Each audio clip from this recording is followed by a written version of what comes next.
Today we're showing you a 2019 Kubota MX5200 tractor.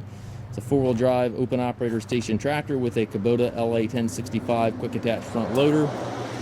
Has a skid steer style hookup here for your bucket connection.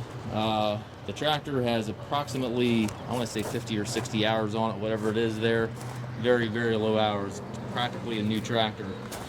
Tires are excellent. They look new. You still have the ridges on the back tires here. A little bit of a scuff here in the paint.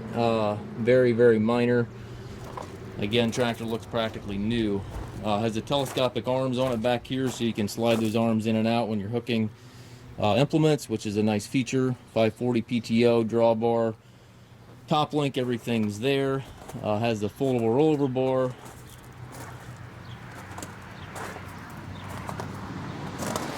And again, as you can see, the tractor looks practically new.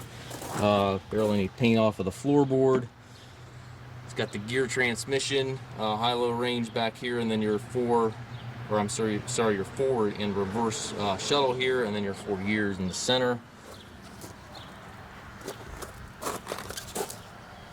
We do take trades. We also offer low-rate financing for qualified customers. We also can arrange shipping anywhere here within the U.S. If you have any questions regarding this tractor or any of our other used machines, please contact us at masttractor.com.